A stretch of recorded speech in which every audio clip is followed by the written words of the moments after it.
Hello, welcome to the Circle of Fame. And today we have panel discussion 2, which is the secrets of exponential growth. This is such an important topic, and our world-class experts today came to share with you their vision, their expertise, and knowledge, so everyone who listening to us can be empowered and set his mind and set a big goal for big success in life to live this life with fulfillment. And today we will speak, of course, about the exponential growth of success. How important to know all these ingredients of success, because success leaves clues. And when we listen to experts, people who already are successful, and they share their best today in our panel discussion, everyone can be so much empowered and uplifted. And today, I would like that every one of the participants of our discussion will introduce themselves shortly, so you will know who you're meeting and who you will listen to today. So let's start from Dr. Annika. Hello, I'm Dr. Annika Sorensen from Sweden. I'm a medical doctor, but today I work with business leaders and help them to be less stressed, have more fun in the work, and get better results. I think that's says it. Thank you so much. And what is about Pauline Prifty? My name is Pauline Prifty, and I'm based in London. I run a publishing company that helps first-time authors get published professionally, from the idea leading to during, after launch and promotion. Thank you. Thank you, Pauline. Great to see you here and have you participating in our panel discussion. What about Rose? Hi, everyone. I'm Rose Covenant, somatic architect and trauma healing specialist. I'm also traveling the world, so I help people who have trauma, limiting beliefs that are coming up as they're going through their awakening, their growth, their healing journey, to help heal those deep wounds so they can have a life that they love, not one that they're supposed to love on paper, but don't actually like that much. Thank you, Paul Angele. Yes, I'm a small business growth consultant, I guess. I do business planning and, more importantly, accountability coaching for business owners who are small entrepreneurs who are stuck. Such a great job. Daniel. Well, I'm Daniel Cobrina, and I'm French. I live in London. So I'm a life coach and a motivational speaker. And I help busy entrepreneurs and executives who feel stuck, a bit lost, and who don't really have a purpose, really, to find back clarity, confidence, take their power back, and become the best version of themselves. Thank you, Peter. Hello, everybody. Very similar to you, Paul. I work with small business owners in a very simple way. I show them how to grow their business by deliberately not trying to sell anything. And in fact, to follow what Anita said, to have some fun, because it's too darn serious. So I love what you said, Anita. Thank you. Thank you. And we have our amazing moderator, Neisha Arcelai, who will help us to get this panel discussion go in the best possible way. Hi, Neisha. Hi, everyone. I am Neisha. I am a transformation advisor and coach, and I help spiritually inclined professionals to prevent, manage, and overcome burnout. So that's my expertise. And Elena, I'm very grateful for you to creating this particular opportunity. So I want you to introduce yourself as well. Thank you so much for this opportunity. I am Elena Apalkova, and I'm CEO and founder of the Mindset to Results, this company which I founded in with the purpose to help people to raise their awareness, consciousness, and live their life with fulfillment, understand who they really are, understand their huge potential which we have in our mind, and how we can use our mind and develop high mental faculties and set really big goals and achieve those big goals and live our best life. And I help driven business owners, entrepreneurs to achieve audacious goals with my signature, the 6D method, from desire to destiny. That is fantastic. So let's go ahead and get started because we have a full agenda ready and full of fantastic insights. So we're going to be running this as a panel discussion. And the first question that I have is, what does exponential growth mean to you? And how do you identify opportunities in your field? And I would like to start with Dr. Annika. Could you share a little bit of your insights on that question? Yes, of course. In my business, I would say it's going from one to many. That's when you can grow, because if you are only doing one-on-ones, then you are kind of working the hours and you can't expand. But when you go to one to many, you can have more people in one group and you can teach many people at one time. And it's more efficient for you and it's more profitable for you too, of course. And then also having speaking gigs where you speak to many people and you can maybe even sell from stage, then you also can grow very fast. And also one more thing that I think is a good thing in my world is online courses where you are not there the whole time, but people do your stuff, your material, and they work with it and learn what you teach, and then you can sell it to many people, and that's exponential growth for me. That is fantastic. Thank you so much for sharing. One to many, absolutely fantastic. How about Daniel? What does exponential growth mean to you, and how do you identify opportunities for it? Right. So in my field, in the field of life and mindset coaching, it's really it means achieving compounding results over time, and this is done by helping customers transform their mindset and habits. So it's about guiding the individuals, to make the small and intentional changes that unlock significant and ongoing improvements in their personal lives and well-beings. So I would say in terms of, identify the opportunities, first, it's really listening to their needs and really being focused on what they need. So, and I really pay attention with what they are struggling them the most. It could be, stress, lack of purpose, self-doubt. And I tailor my coaching to their needs. Then it's about creating some transformational tools. So it's really custom-made as well, frameworks and exercises that empower them to shift their perspective, build resilience, and create lasting changes.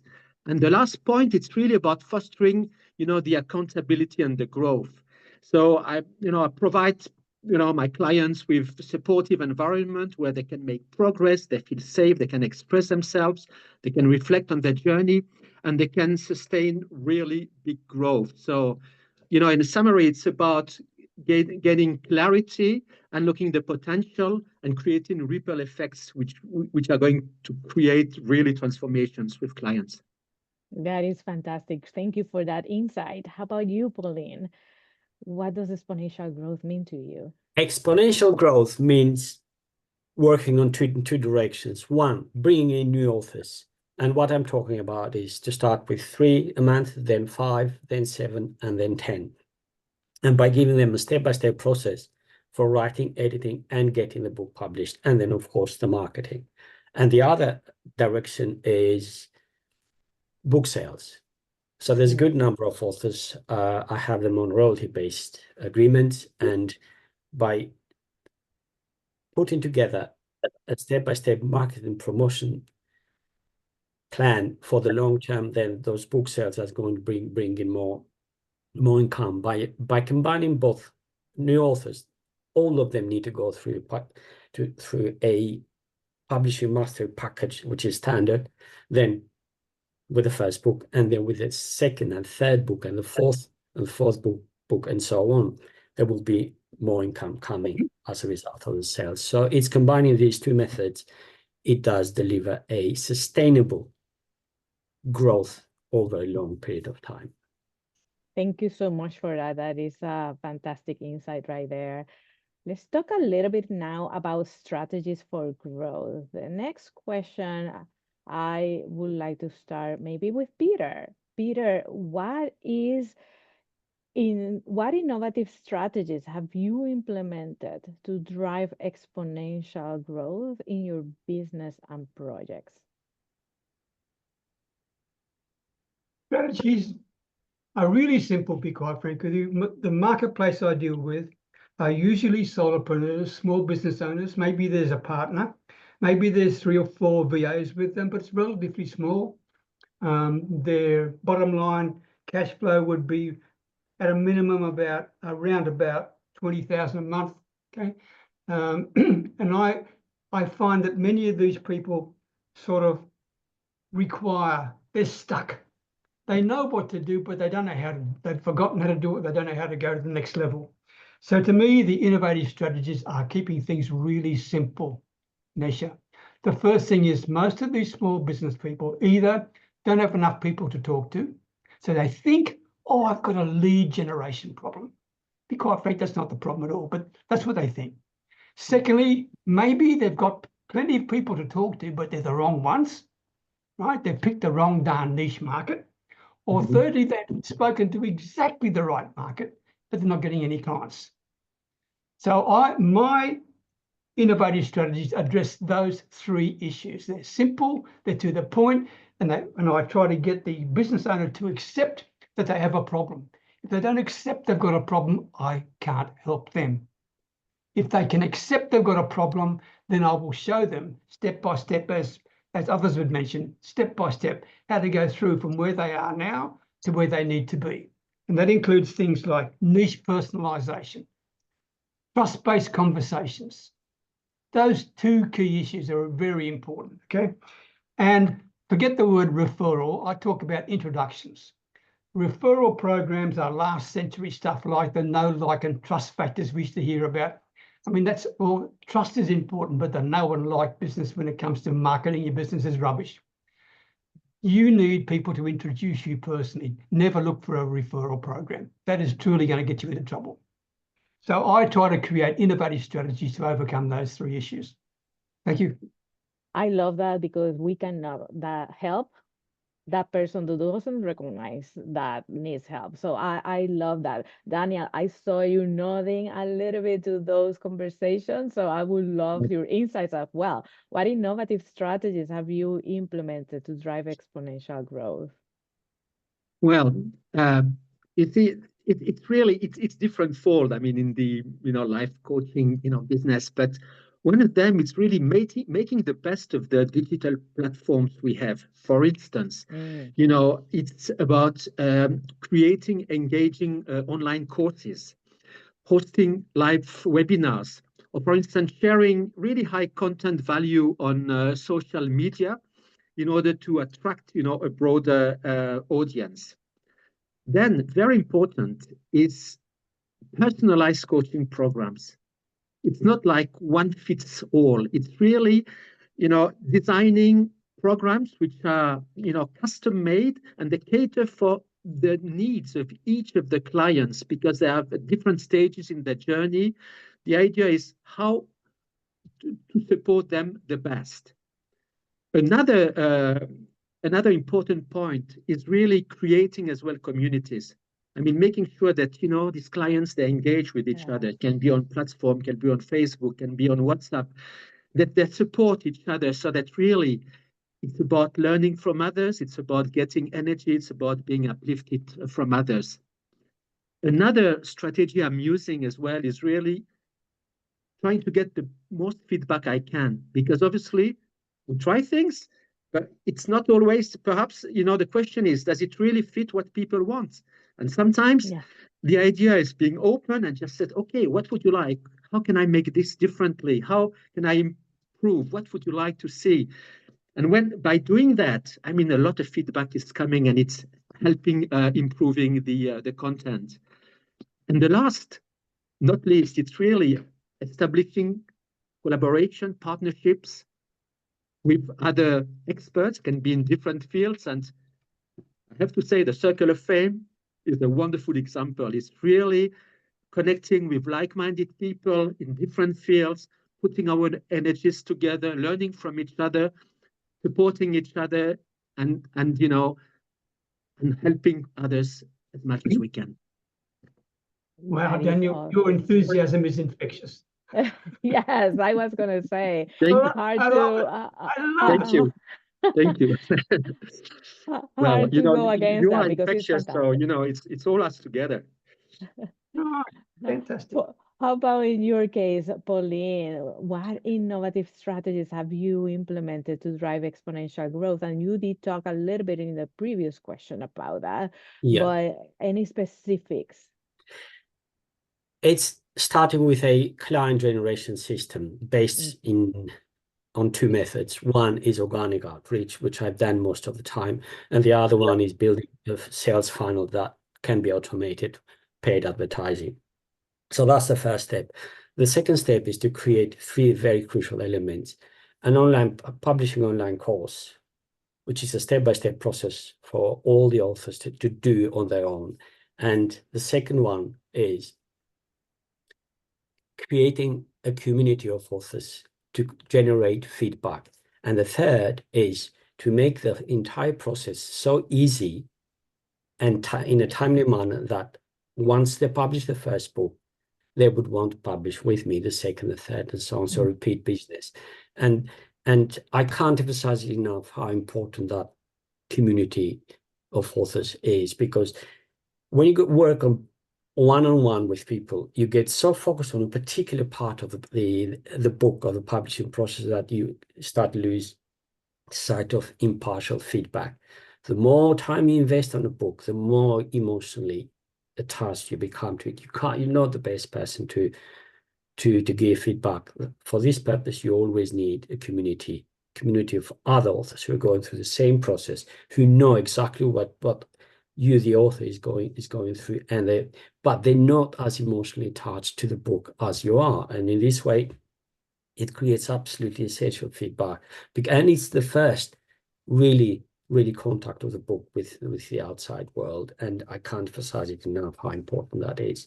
So to create a exponential growth by using these two methods and these three steps is one of the things that I've been working on for a long time. And I know I need help, but I know it's the right direction to go towards too. Thank you for sharing that. Very, very insightful.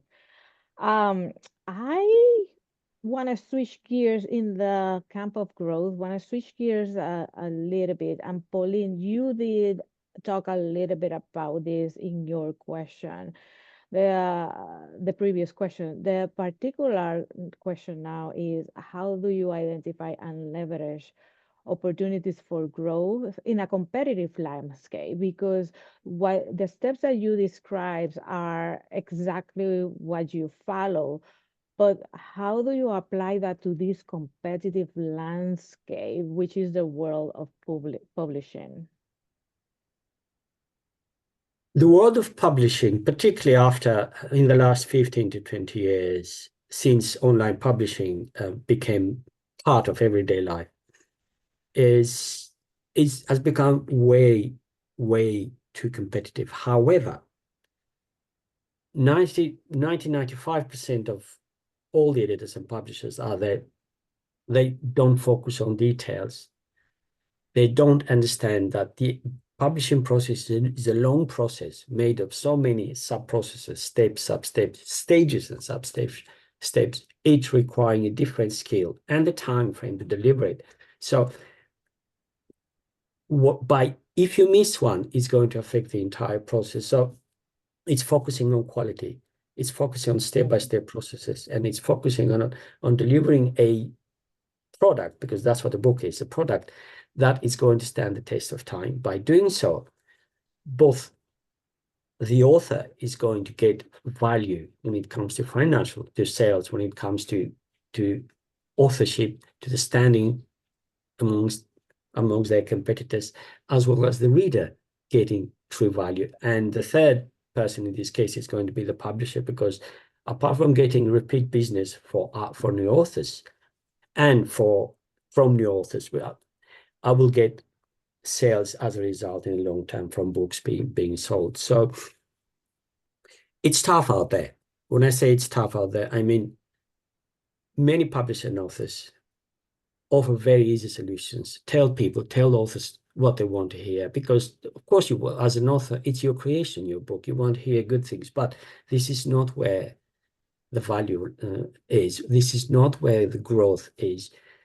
Honesty, at least in publishing, is a very, very rare thing. And that's where it comes down to. Publishing a book is not easy. Anyone who says it's easy, I mean, people make it.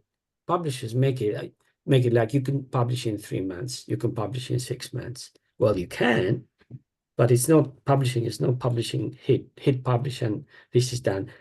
It's very important to focus with absolute attention on each detail of each substage to create a book that would outlive the author. And I appreciate that insight, Pauline, because sometimes when we want to grow, we forego of a little bit of the quality. So I love that emphasis. How about you, Paul? You help business grow. So how do you identify and leverage opportunities for growth in a competitive landscape? Well, in opening, I'm not too fond. I'm not too fond of the question, and not the way it was written. It's just a competitive landscape. Everything I do starts with a plan. I got to have a comprehensive baseline. I like what Peter does. It's got to be simple, but it's based on goals, right? So planning is one of those things that's really simple. It's just not easy. Kind of like losing weight. You know exactly what to do. It's just not always easy. But you have to have goals. You have to know your numbers. And most people in business don't know what their numbers are. They're afraid to know what they are. So the process that I go through of uncovering the facts, which are the opposite sometimes of their feelings about what's really going on, in lifting these boulders and in figuring out what's really going on inside their world and inside their business, I've never, ever once failed to find obvious, enormous, and immediate opportunities for growth. And I'm talking personally, professionally, financially. But to me, competition is with yourself. So the idea of a competitive landscape, when we open up with that concept, it sounds to me like a preemptive excuse for failure. And it might be an evidence of some underlying mindset issues that I would probably uncover and deal with in the initial planning portion. But you're competing with yourself yesterday, and you have to have a plan and you have to be accountable. I actually love that answer for the mindset perspective, which is key.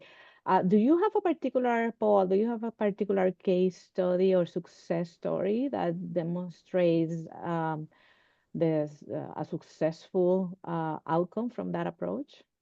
Yes, I do. I had a client, and I was working through a coaching company where we would rotate the coaches that would help these businesses strategically. And I came on board with this client in, say, March. Well, he'd made his annual goals for the year in November or December, and I'm going through those goals mid-year, and every year he had a goal to write a book. Pauline would probably love this guy, right? He wants to write a book. That's his goal, to write a book. It's been his goal every year for the past 3 years, and he didn't write the book. So it's July, and he said, let's go through your goals. And one of those goals was write a book. And what about that goal? He said, well, I guess it's going to be a goal for next year. And I was like, bullshit. No, we're going to do that this year. You don't have to even write the book. There's AI, there's ghostwriters. There's no excuse. There's so many people that can help you with this. You have a good story to tell. Let's get it out there and let's make it happen. And it was in that moment that he said, you're right. And he started interviewing ghostwriters. He started talking to people to help him plan. If I had known Paula, this would have been an absolutely wonderful referral. But it wasn't published yet, but he got it written. He had a manuscript and a draft put together and to the printer and the publisher, and they had a title and a cover, and all this stuff was happening. And in the first quarter of 2024, the book came out. That made an amazing impact on his ability to promote his business, because his business was no longer this Southern California law office. It was a tax controversy business that was nationwide, and he was no longer this local small town attorney. He was this person who fixed IRS problems, who had a book full of hilarious stories that happened when he worked for the Internal Revenue Service about all these crazy things that happened. It's actually a phenomenal book. It's on the side of my bed. I recently read it. I'm in the acknowledgments because I made him do it. But set goals, but someone's got to hold you accountable to them. And that was just an instance where there's no excuses. And when I see the same goal every year, I question whether or not they're serious about their goals. Or whether it's the right goal to begin with. I agree 100%. How about you, Peter? Can you share a specific case study of a success story? Sure. One in particular comes to mind. They were a family-owned company. They were an eco-cleaning service. And the problem, just keep it brief, the problem is they couldn't differentiate themselves from every other cleaner around the place. So they were swamped in a marketplace. Okay, they were absolutely swamped. And even if they tried within the LinkedIn environment to try and do something there, that was a waste of time and effort anyway, right? The bottom line is they were not seen as anything different. And the key point that I talk to them about is that when people connect with you for the first time, whether you're providing life coaching like Daniel or small business consulting like Paul, or whatever, Dr. Annika, you're providing, but whatever it is, there are 3 questions in people's heads. And if those questions aren't answered, then they're not going to become a client, whether you're in the cleaning business or the coaching business or whatever. And the first question is this: do I trust you? It's really that simple, because we live in a highly skeptical, uncertain, distrusting world right now. Do I trust you? It's in their head. They'll never tell you that. But if they don't trust you, you're never going to get them as a client anyway, or a customer. The second question is this: if I trust you, right? If I trust you, Rose, do I trust you enough to tell you the truth about what my real issue is? Okay. And then you can talk about how to live the life they love, as you so beautifully said before, right? And the third question in their head is this: if I trust you enough to tell you the truth, do I trust you enough to help me fix it? Those 3 very simple questions are in every potential client's head, whether they're in the book publishing business, Paul, and whether they're in small, but it doesn't matter what it is. They're in their head, okay? And in case of my case, which was Blossom Eco Cleaners, we differentiated them in the minds of every other potential client by showing that they could do things differently. And they provided memorable experiences to their potential and existing client base. They went out of their way to do it on a personal basis. And I've got some statistics here because Elena asked me to keep one ready for you. We doubled their bottom line revenue, okay, in 18 months. Took us 18 months to get there. Their lifetime value increased by 66%. The key issue to them, which really got them going, was their retention rate of existing clients. We increased that by 44%. That was the thing that really got them going, okay? And we trained them how to listen to their clients, how to really listen to them, and then seek their help and advice, right? Don't tell them what they can do for them. Find out what they need and then give them what they want. 2 different things. 2 different things, okay? And then we show them how to partner with other local eco-type businesses that were not in competition with them, but they had the same philosophy in terms of eco-driven services. And we built a relationship. In fact, what we did, we created a leveraged collaborative with them. and I think it was you, Paul, was it you had mentioned the word community? We created a community for them. Okay, admittedly by what you've got here, Elena, this is your community, right? And within the community, people feel safe and they're happy to share like we're doing right now. And so we did this with this cleaning company and created an unexpected thing for their existing clients. They didn't realize that this cleaning company was more than a cleaning company. They were providing a service that was quite incredible. No other cleaning company did this. And so therefore, they built their business by leveraging their own passion and interest in their client base. And that's why we got these incredible results, okay?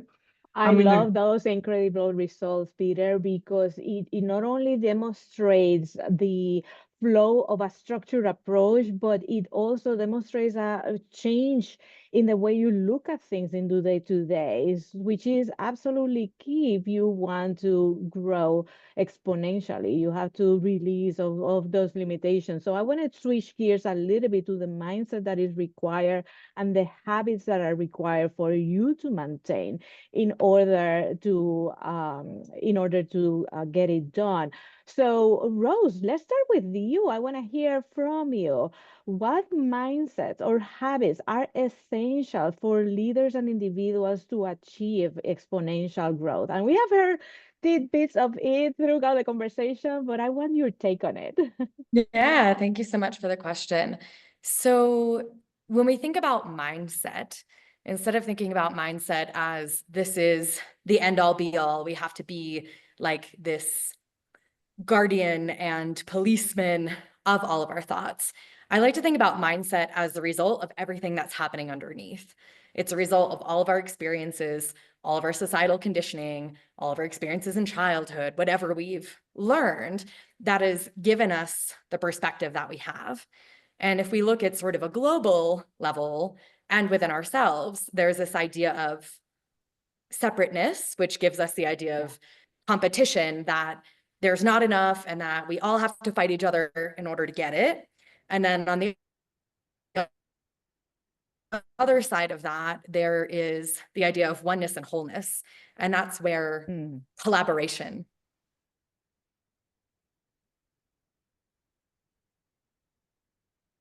Are we in survival? Are we in fear? Are we in doubt? Are we always thinking that a tiger is going to jump up, around the next tree? Or are we in a place of being open to opportunities as they come? And I think from a mindset perspective, it is super helpful to be aware of our thoughts and notice what they are, and to have that point us back to where we are internally and what our own internal growth opportunity is, so that we can really feel into creating that life we want.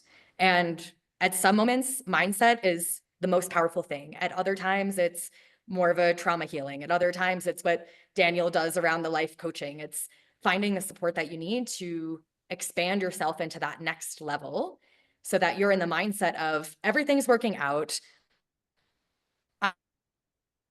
I'm a powerful creator, and I'm going to create finding the pathway that's right for you at that moment to be able to step into that next level of growth. I love it, Rose. I absolutely love it how that click internally drives the future step for your continued growth. How about you, Dr. Annika?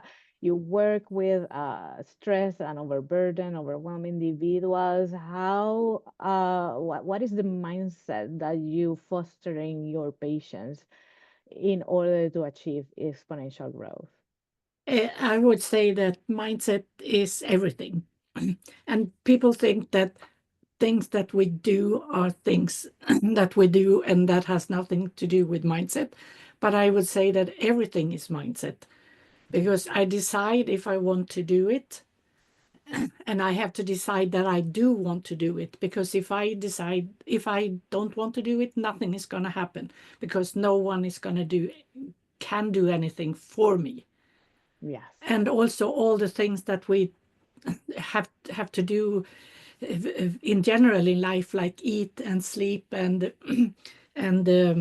exercise and whatever we say it's good for you, and it doesn't, your body is not going to go out for a walk unless you have in your mindset that I'm actually going to go out and have the walk. So it's still coming from here, everything you do.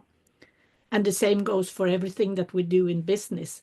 We say that we're going to do whatever program or whatever, but it still comes from our mind. We have to think, what am I going to do? And then do it with our willpower. I love And it. I love it. and we have to be open-minded and listen to people around us to be able to get the best things out of us ourselves. I love it. The power of will, the power of community. These are amazing insights. I want to ask our wonderful host for today, Elena. You have a company called Mindset to Results. I want you to wrap up this mindset conversation. What are mindsets or habits that are essential for leaders to achieve that exponential growth?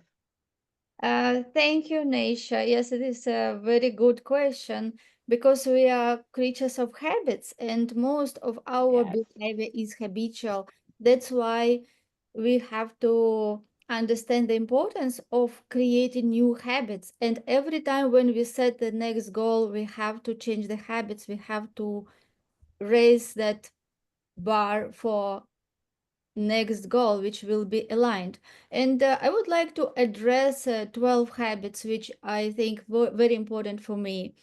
First habit is to write goal, and read your goal in the morning, because we want to get aligned with our big goal. And the first day, what we do in the morning, it is how we set our state. So we know that everything what we will do during this day, our thoughts, our feelings and decisions will come from the place where we want to be, not from the place where we are now. The next habit is attitude. It is so important which attitude we have to anything, attitude to ourselves or attitude to event or attitude to the life will determine attitude of life to us. Another one is gratitude.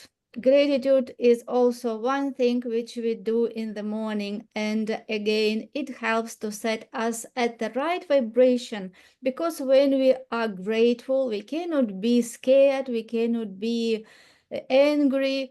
We have gratitude. It means that we come from place of love and that high vibration which we start day every morning. Another thing is planning. Planning is essential for growth. So my habit is to write everything I want to do next day, and the main six things which is priority, to write them in the evening. So when I wake up in the morning, I already know what I have to do, what is the priority. The fourth is discipline. Discipline, yes, discipline is using your will, these high mental faculties. When you say yourself command and you do it, whatever it takes, you decided, you said, you do. Another one is decision. Making decision is essential, is just so crucial to getting results, because all our results come from decision we make. So making decision not from your current results, but from the place where you want to be, making decision from the goal achieved place when you already are there. So you will start thinking, feeling and acting as the person who already achieved. And this is only the way how you will get your results. Another one is, of course, be great follower. If you are leader, you want to be first leader for yourself, you know how to lead yourself. And of course, you have to have role models to follow, and it is related to constant development and study yourself, study other leaders, study the trends and what you can do the best today. Another one, number 8, is to leave everyone with the impression of increase, because everyone is the most important person. So if we want to be leaders, we have leave the person with the impression of increase. It means to make him feel better after he met us than he was before.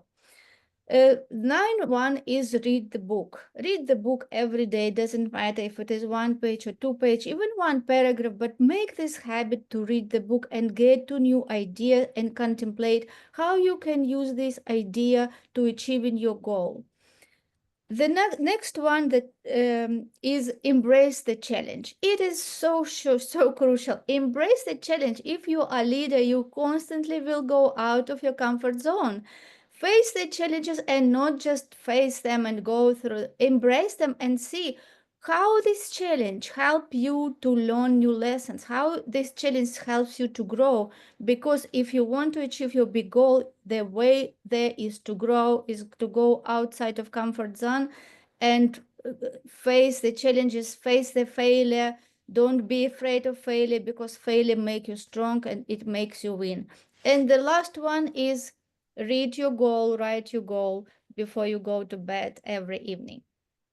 Thank you for sharing all of those, Elena. They are incredibly helpful. I hope the listeners have been taking notes because they are important. I want to transition a little bit because everyone has talked about their wonderful strategies. Everyone has spoken about the importance of mindset and about will, getting it done, and goals that need to get done if you set them up. I want to transition to the opposite, to the barriers and to the things that hold us back so that we can learn to overcome it. So the first question, Dr. Annika, is for you. What are the common barriers to achieving exponential growth, and how can we overcome those? Like I said before, everything is mindset. So it, of Yes. course, stems from the mindset. And if you see it as a business person, it's like there is so much going on around you. You can't focus. You see all those shiny objects, and you do all the things that you don't plan to do to begin with.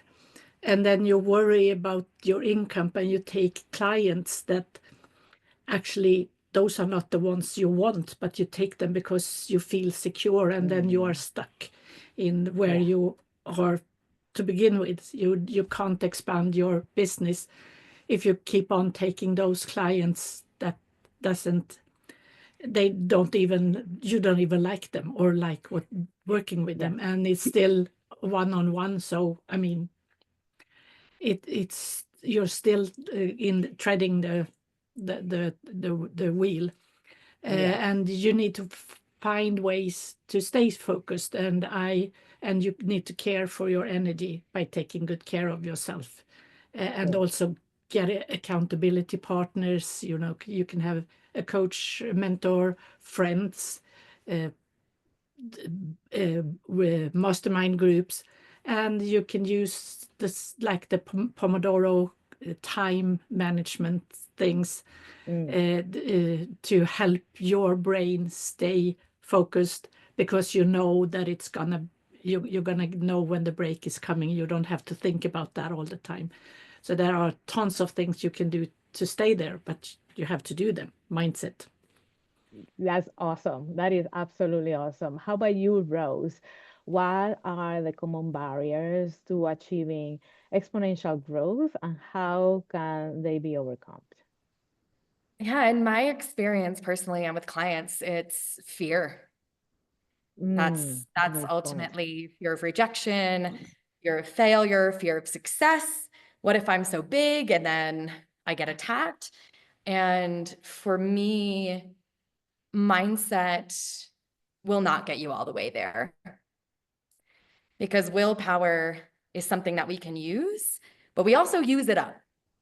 Yeah. So in my experience, the way to unlock that next level is really to look at what are those deeper fears and work in a deep way. Because I think in our current healing environment, sometimes we're encouraged to like just positive think, just change your thoughts, just put a happy face sticker over it. And if you do have experiences of lack of trauma, maybe your childhood wasn't so great, maybe there was real perceived scarcity, just trying to change your thoughts is not going to heal what's there. It's going to keep popping up in other ways.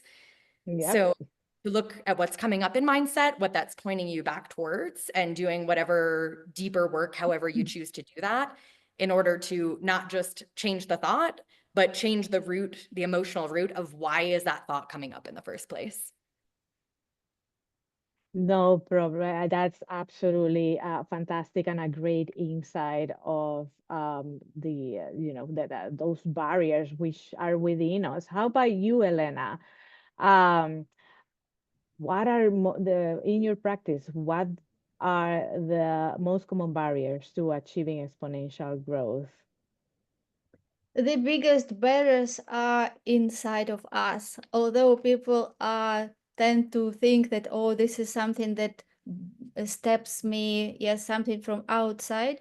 But when we understand that there is the law of cause and effect, and we are the cause of everything that happens to us, and according to the law of vibration, the law of attraction, we attract things depending on in which frequency we resonate. Yes, there's like different channels. If we are in listening a radio, and if we are tuned to AM frequency, we will not hear things which are at FM. So we have to switch and flip to different frequency to get different programs.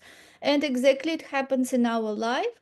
We have to see the results, and if we see there are any barriers for our growth, we should look inside first. We have to understand that all the barriers are in our paradigms, because we literally are programmed to get certain results, because literally we are programmed and conditioned to think the certain way, feel the certain way, act the certain way. And there is like a loop which we just live in automatically, as Napoleon Hill calls it a hypnotic state. We are all in hypnotic state until we wake up.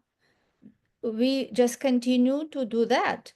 So this is the barrier, when that you are, if you are in that hypnotic state, wake up, raise your confidence, learn about yourself, understand who you are. So huge potential in you, and how to bring the best to the surface. And how to do that is through having big goal, because the barrier is not having big goal. If people think that they are stuck, it means that they didn't define the big goal. What is really that big goal for them that will give that energy, them energy to push themselves, to grow, to overcome challenges, to do whatever it takes to get that goal. And of course, the barrier is conditioning to be so much attached to 3D reality, to factors on situations which we have. And if we can just switch to be detached from current results and understand that current results and things which we had in the past, yes, related. And if we start today thinking different, taking different actions, we will have our future. So the barrier here is to make decision based from what we did in the past or what is it now, and let these fears and doubts dictate us what we're capable to do. We have to be bold. We have to step into unknown, just decide what we really want, that we are ready to take actions to do whatever it takes, and do only one step based on what we have now, what we can do. Take one step, and then the second step will be revealed. I love that, Elena. Thank you so much for sharing. We have talked so much about will, about that empowerment to get things, and that's actually release of fear and vouching for our expertise. I want to talk about whenever those we are going through our goals, there is resistance coming because we're human, that's normal. So, Paul, how do you address that resistance to change when you are helping either an organization or an individual to scale up an idea or a particular initiative? Well, I usually correctly assume that it's going to happen, right? Because everybody, and I stole this line, but from one of my clients actually, everyone wants things to get better. Everyone. No one wants anything to change. No one. Well, those two things aren't true. You can't, it's going to stay the same. So I bring that fact up early in the process and I get them to acknowledge it and internalize it and realize that that's going to be a problem if they let it be. And so I find that it kind of trickles down. Then it becomes more of a management issue, right? When you have a team, there are people, I mean, in the corporate setting, it's a carrot or a stick. Some people respond very well to incentives or opportunities, and other people respond very well to fear of loss. And it's important to be conscious of that, because when you're leading with people, there's all kinds of different people. And if they're all the same, your organization is not going to be very dynamic and it's not going to grow. So if you want to scale, you want to grow, or you want to expand, you you have to make sure that everyone initially realizes they have this resistance to change, and let them understand that it's not really logical. It doesn't really make sense. It doesn't mesh with their goal for things to get better and bigger. So once you preempt that, it's a lot easier to deal with. I love that perspective. So I want to ask the same questions to Peter. Peter, how do you address resistance to change when scaling up an organization or maybe an idea for a person? I think Paul just answered for me. I actually totally agreed 100% with what you just said, Paul. To me, the key issue is for people to accept the fact that change is a challenge for all of us. It's all of it, okay? We're all in the same boat. So let's be honest about it. And to me, the way to deal with change is to have empathy and show people that you truly are trying to understand them. People love to be understood. If they feel that you are trying to understand them, you can help them through this emotional challenge called change. Okay? And you can show them how you are prepared to go the extra step that Paul was alluding to go with them step by step and go slowly through a process to get them to achieve what they truly want. But initially, they're scared about it. Initially, they're uncertain about it. Initially, they feel uncomfortable about it. But if you're there and they can believe in you, and they can see that you truly are trying to understand, then most of those fears will dissipate. They will dissipate, and you can simply become your best, imperfect, transparent, vulnerable self so they can resonate with you. Because if they can resonate with you, they can believe in you. If they can believe in you, you can help them make the change they need. I love that perspective. Yeah, and let's now ask Nisha to share her opinion about this question. So, when you, it's very interesting. I worked 20 years in Fortune companies, and it is very interesting that leaders of an organization always say, well, it has to get done, let's push this change. And it will never result in the benefits that we had calculated in the business case. So it requires not only setting a big goal, like we have established here very clearly for individuals in organizations, it also requires very meticulous strategic planning about how that change is going to happen. The dissemination of information, the open hours for questions and people that are unsure about that change.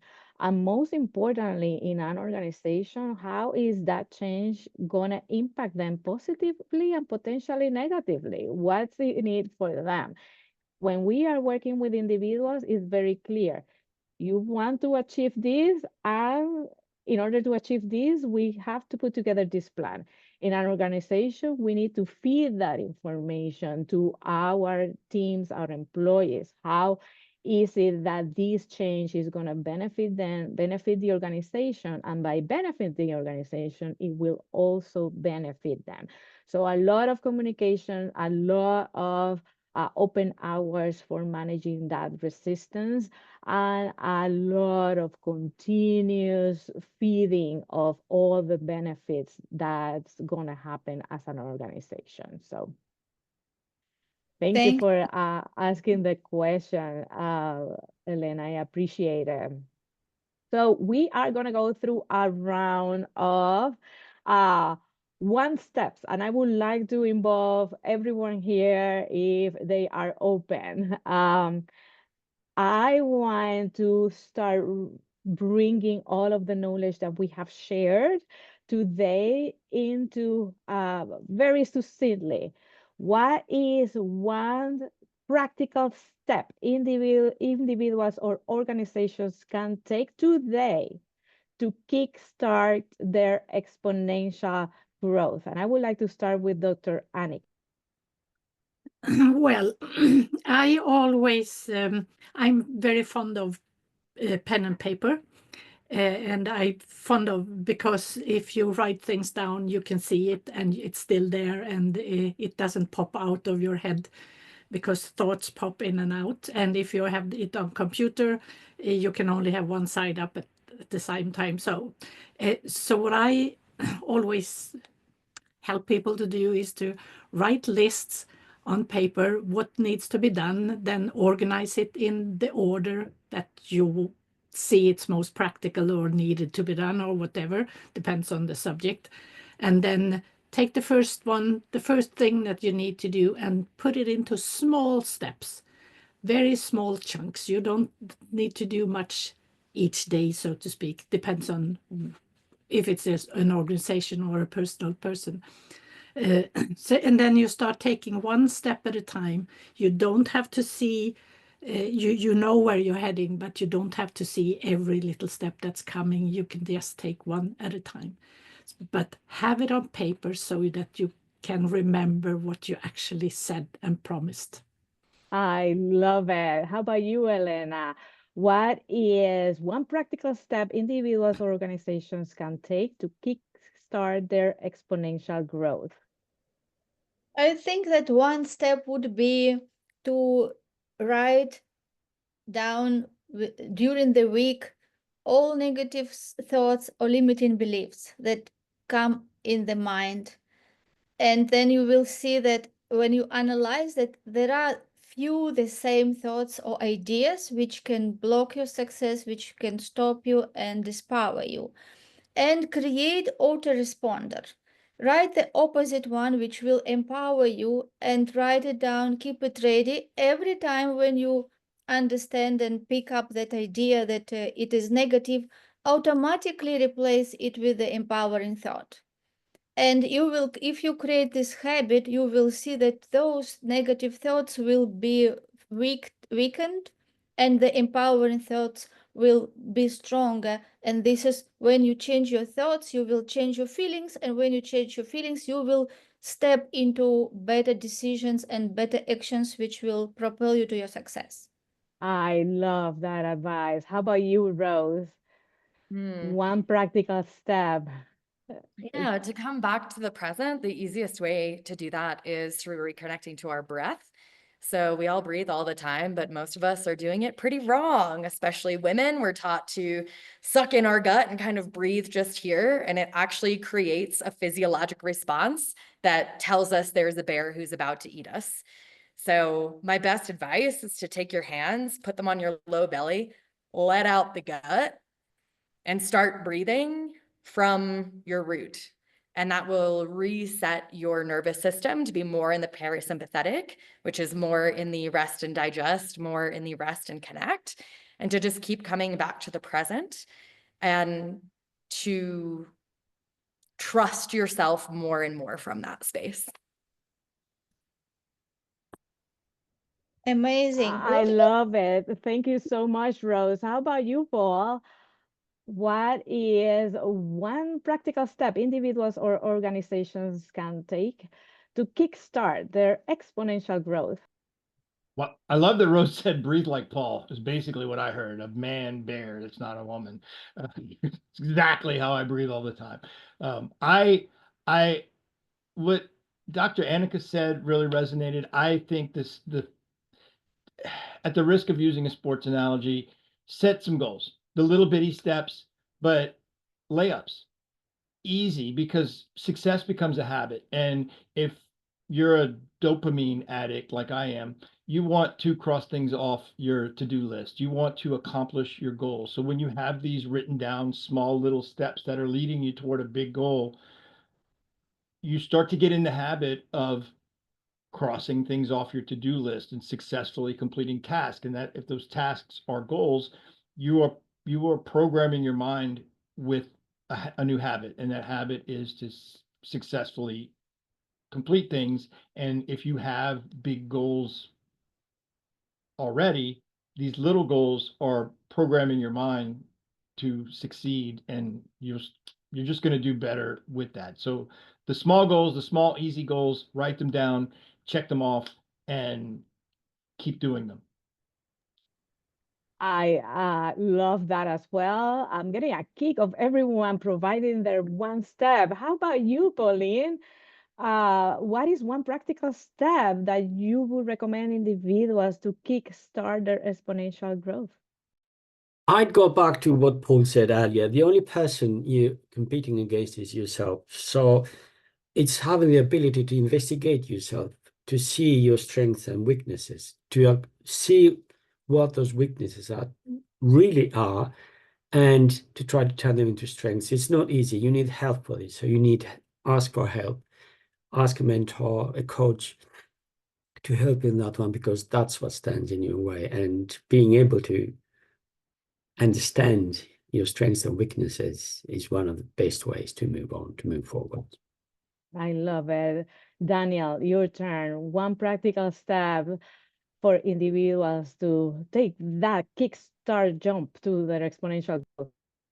Well, similar to what just Pauline said, but a lot of you as well, is really encourage people to be their full authentic selves, to really, accept themselves the way they are, live their passions, fully enjoy what they do, live in the present moment, and Elena mentioned it before, practicing gratitude. Gratitude for what we have and what we are, and really enjoying every moment of life. I love that. I absolutely love that. How about you, Peter?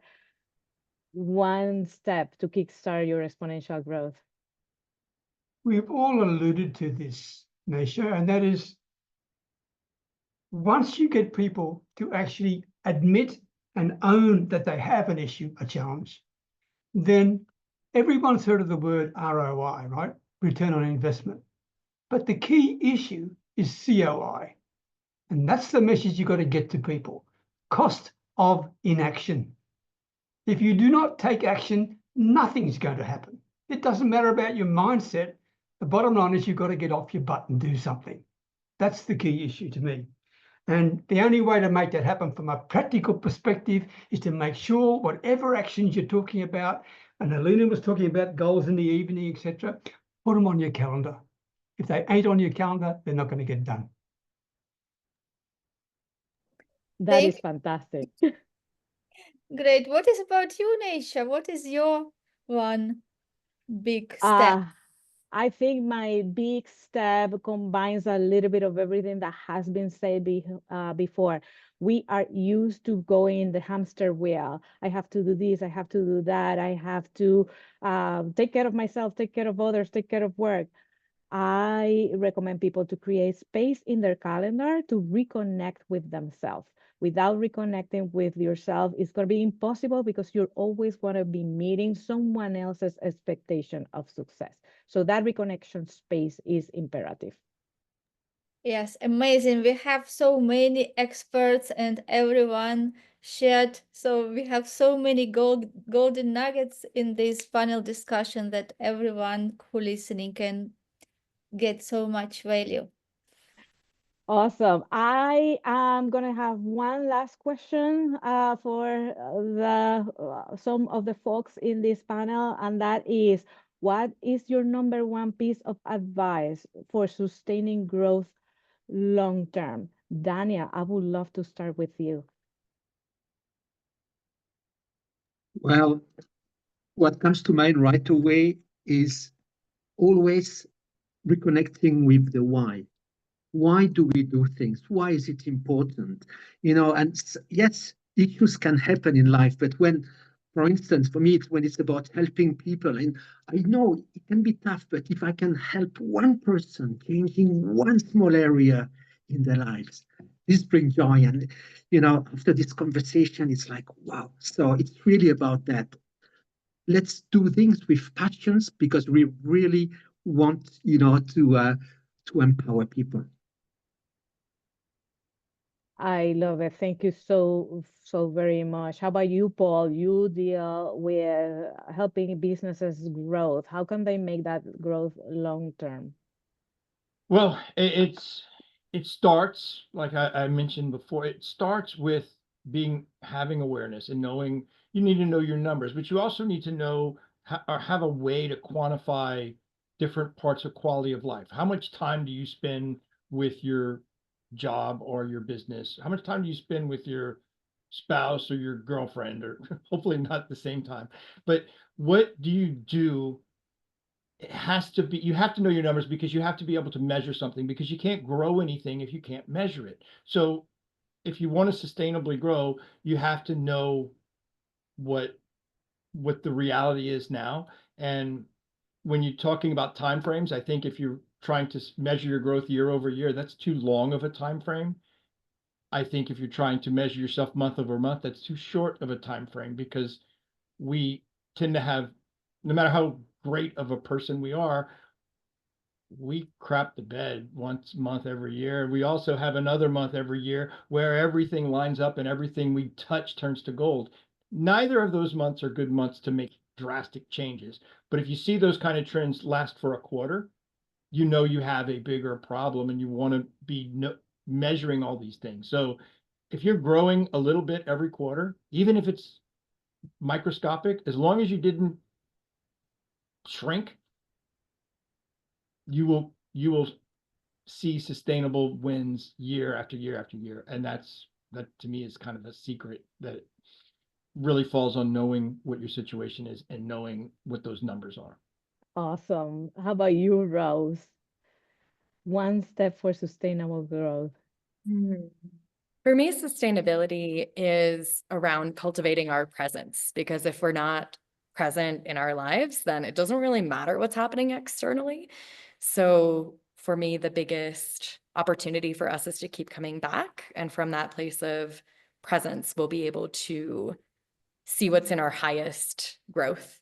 Maybe sometimes the focus is on external business, sometimes on relationships, sometimes on family, sometimes on different things.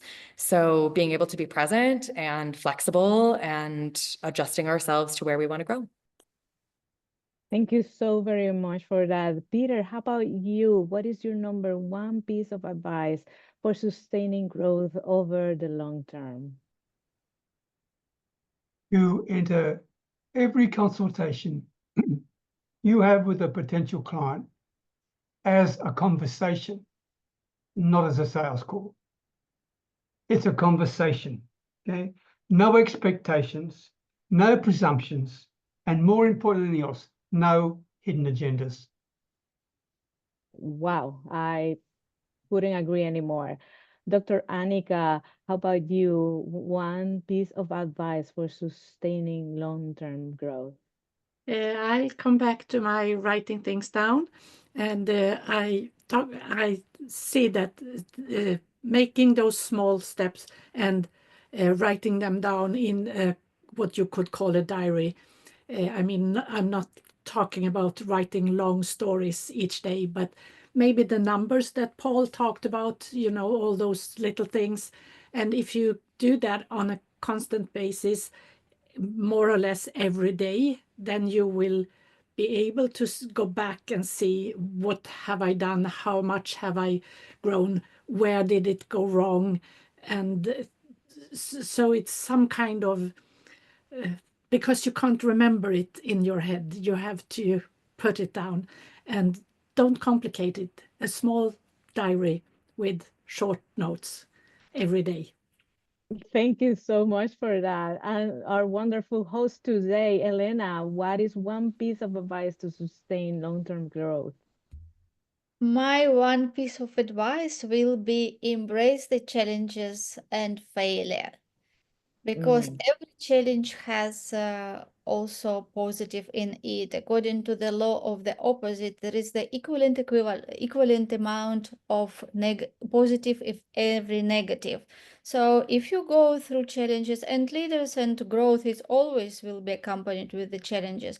So understand that you can focus on positive, what it can give you, how you can grow from it, what you can learn, and never shrink and expand and grow and reach your biggest dreams. I love it. Absolutely love it. And I also want to ask you, Naisha, what is your one advice? My one piece of advice is implement better habits. Habits that energize you, habits that help you raise your energetic vibration, and habits that actually inspire you to get even better and better. It's very interesting. We have talked a little bit about fitness earlier. Someone mentioned that when you are going to the gym, suddenly you kind of repel those foods that do not allow you, and it's automatic. You're not even thinking about it.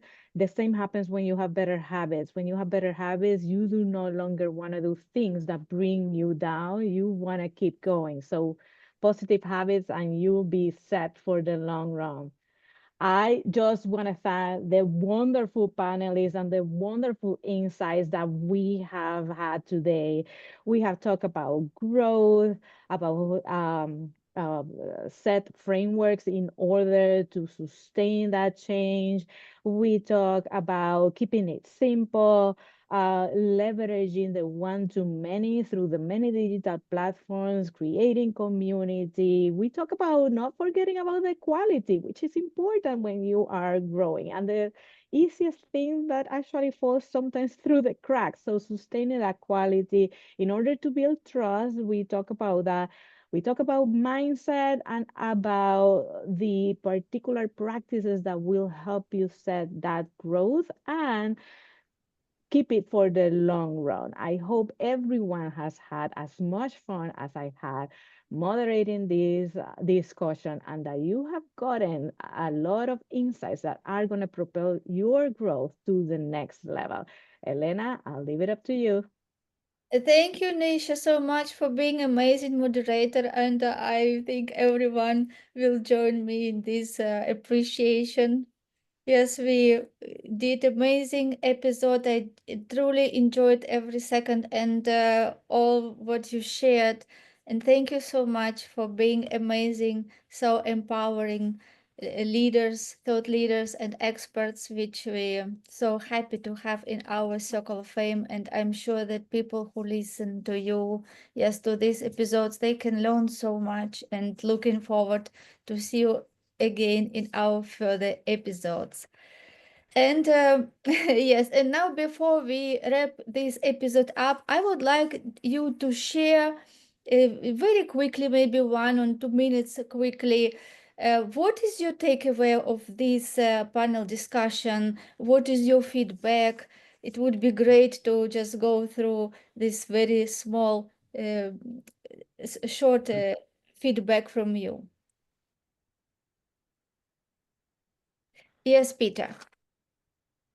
I think the key, apart from Paul's very important data, if you don't have the data, you're going to be guessing. If you're guessing, you're going to be in trouble. I agree with you, Paul. But the key issue to me is to be present with people, to be absolutely present with them, not just listen, because most people listen to simply ask another question, but to be fully present with them and to have them feel that you are there with them. That to me is the most powerful thing of all. Thank you, Peter. Who is the next? Who want to share? Dr. Annika? I would say the same as Peter. I think also that being present and hearing what they say, and actually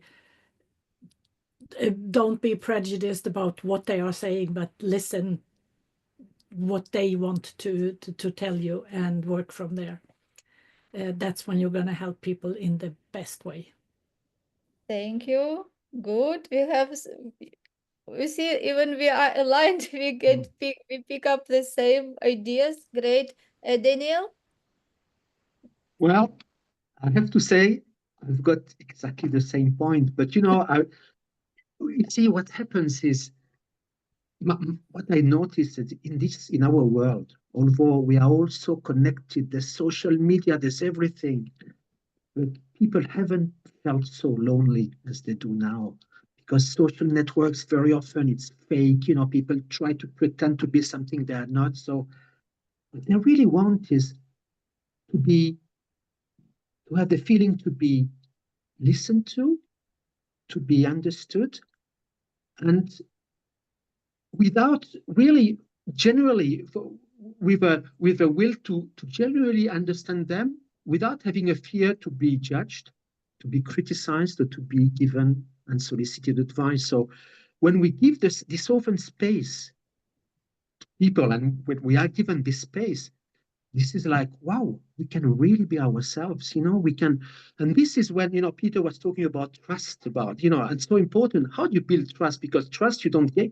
Trust is built because people see that, yeah, you are really interested in them, and without expecting anything. You're curious about them. And when people see that it's really about this, it's genuine, that you really want to help and you want to understand it. It's not about us, putting us forward. Actually, we should put us on the side, and really we are fully present with our clients and, at all levels here. This is when it's like, wow, right, I can talk to a human being. And this is afterwards.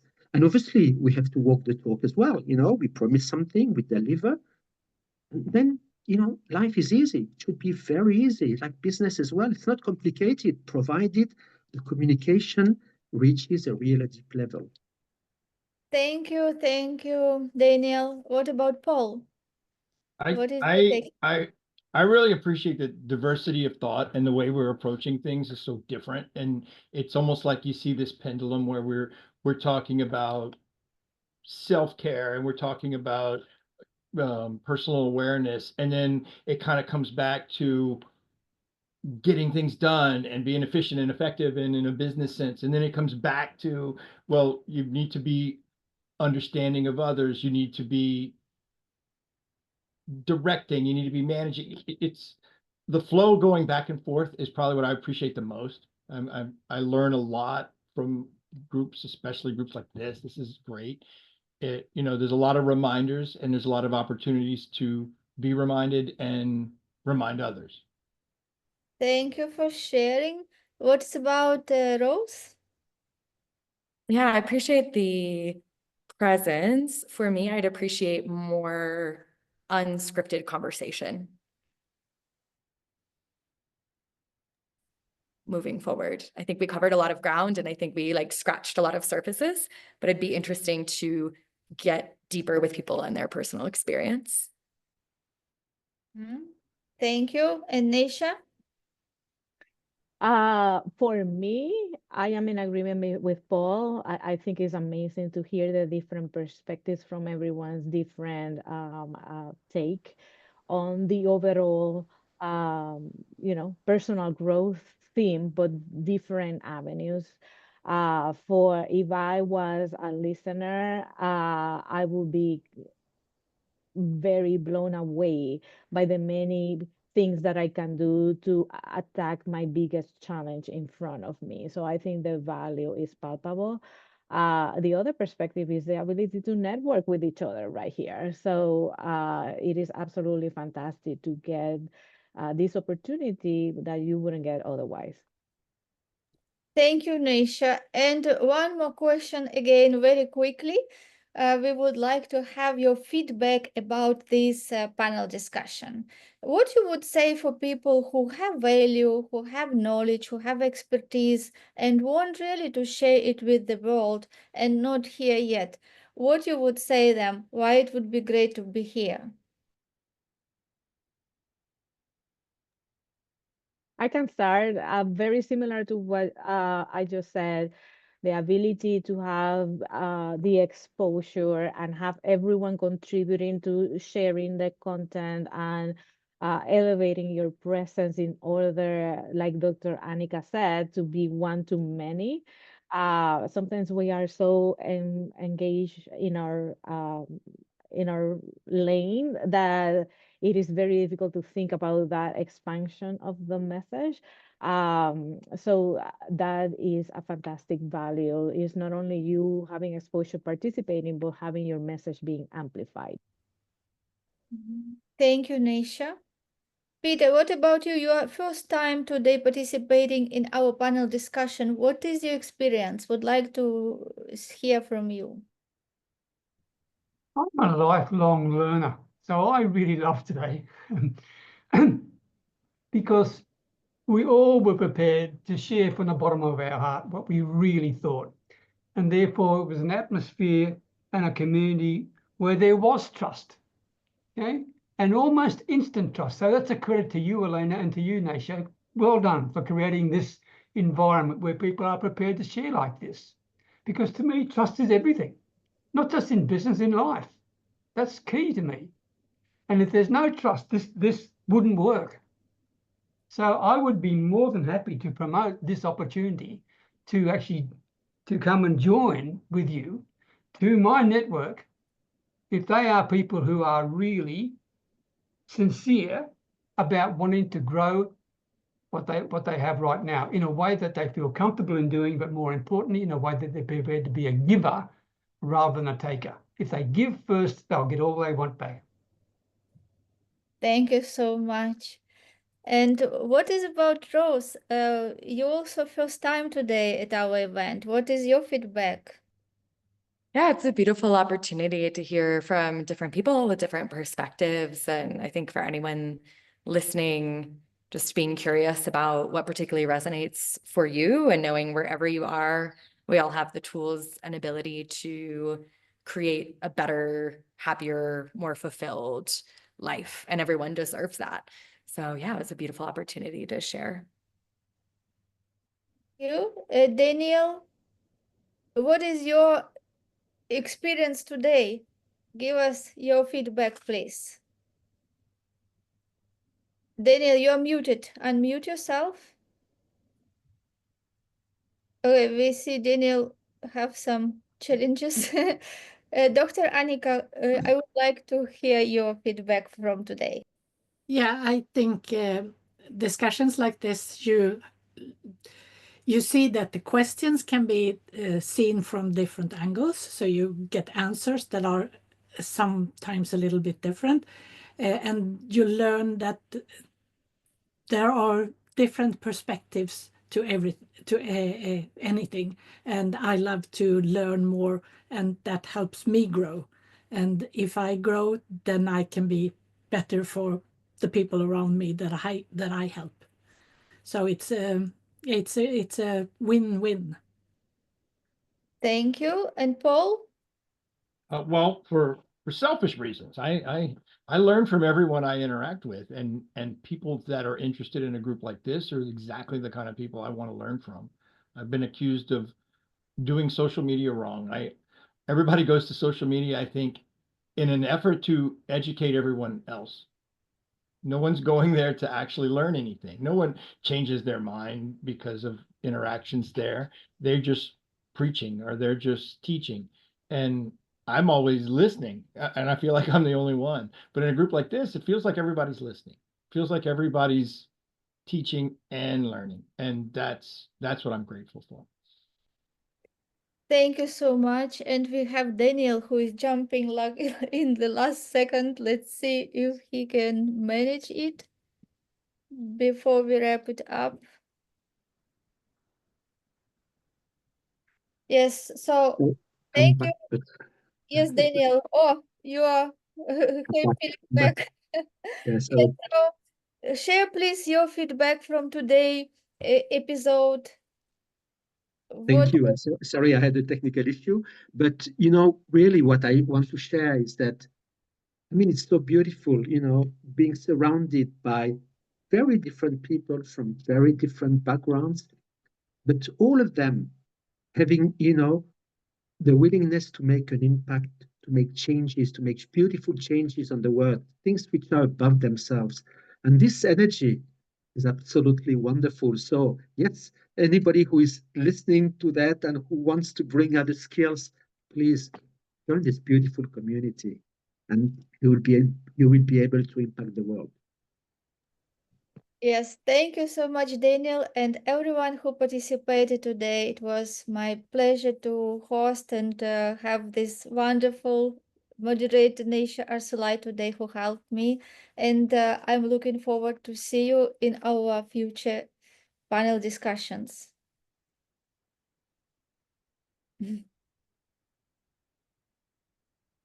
Bye.